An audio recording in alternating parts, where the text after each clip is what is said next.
ಪ್ರತಿ ಸಲ ಪ್ರಯತ್ನ ಮಾಡು ನಿನ್ನ ಕನಸಿಗಾಗಿ, ಪ್ರತಿ ಸಲ ಸೋಲಾದರೂ ಚಿಂತಿಸಬೇಡ. ಅದರಿಂದ ಆಗುವ ಅನುಭವ ನಿನ್ನ ವ್ಯಕ್ತಿತ್ವ ರೂಪಿಸಿಕೊಳ್ಳಲು ಸಹಾಯ ಮಾಡುತ್ತದೆ. Hi friends, this is Swati. This is day 2 KCET preparation and NET preparation. So friends, ನಾನು ಹೇಗೆ ನೀವು ಟೀಚಿಂಗ್ ಆ್ಯಪ್ಟಿಟ್ಯೂಡ್ನೇ ಕಂಟಿನ್ಯೂ ಮಾಡಿದೆ. ಸೊ ಟೀಚಿಂಗ್ ಆ್ಯಪ್ಟಿಟ್ಯೂಡ್ ಬಂದು ಯಾರು ಟೀಚಿಂಗ್ ಫೀಲ್ಡಲ್ಲಿದ್ದಾರೆ ಹಾಗೆ B.Ed ಮಾಡಿದ್ದಾರೆ ಅವ್ರಿಗೆ ತುಂಬ ಈಸಿ ಅನಿಸುತ್ತೆ. ಬಿಕಾಸ್ ಅಲ್ಲಿ ಬರೋ ಪ್ರತಿಯೊಂದು ಟಾಪಿಕ್ಗಳು ರಿಲೇಟೆಡ್ ಆಗೇ ಇರುತ್ತೆ. ಸೊ ಇದು ತುಂಬ ಚೆನ್ನಾಗಿರುವಂಥ ಟಾಪಿಕ್ಕು, ಹಾಗೆ ಕ್ವಶನ್ಸ್ ಕೂಡ ಜಾಸ್ತಿ ಕೇಳ್ತಾರೆ. ಅದರಿಂದ ಫೋಕಸ್ ಮಾಡಿ ಇದನ್ನ ಕಂಪ್ಲೀಟ್ ಮಾಡಾಯಿತು. ಸೊ ಇನ್ನು ಪೂರ್ತಿ ಕಂಪ್ಲೀಟ್ ಆಗಿಲ್ಲ, ಸ್ವಲ್ಪ ಕಂಪ್ಲೀಟ್ ಆಗಿದೆ. ಇದಾದಮೇಲೆ ನಾನು ನೆಕ್ಸ್ಟ್ ಆಫ್ಟರ್ನೂನ್ ತೊಗೊಂಡಿದ್ದು ಲೀನಿಯರ್ ಆಲ್ಜಿಬ್ರಾ ಮ್ಯಾಥಮೆಟಿಕ್ಸ್ನ ಓದೋದಕ್ಕೆ. ಸೊ ಲೀನಿಯರ್ ಆಲ್ಜಿಬ್ರಾ ಕೂಡ ತುಂಬ ಹೈ ವೋಲ್ಟೇಜ್ ಇರುವಂಥ ಟಾಪಿಕ್ ಅಂತಲೇ ಹೇಳ್ಬೋದು.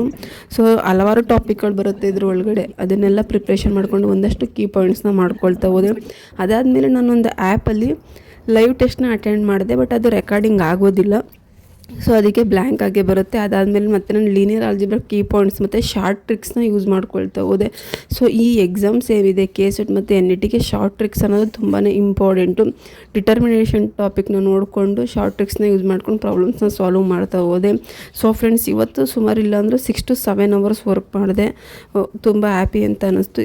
ಇದೇ ಥರ ಇನ್ನು KCET ಅಪ್ಡೇಟ್ ಬೇಕಿದ್ರೆ ಫಾಲೋ ಮಾಡಿ. ಹಾಗೆ ಡೈಲಿ ಸ್ಟಡಿ ಲಾಗ್ ವೀಡಿಯೋಸ್ನ ಅಪ್ಲೋಡ್ ಮಾಡ್ತಿರ್ತೀನಿ. ಇಷ್ಟ ಆಯಿತು ಅಂದರೆ ಲೈಕ್ ಮಾಡಿ, ಶೇರ್ ಮಾಡಿ, ಸಬ್ಸ್ಕ್ರೈಬ್ ಮಾಡ್ಕೊಳ್ಳಿ. Thank you for watching.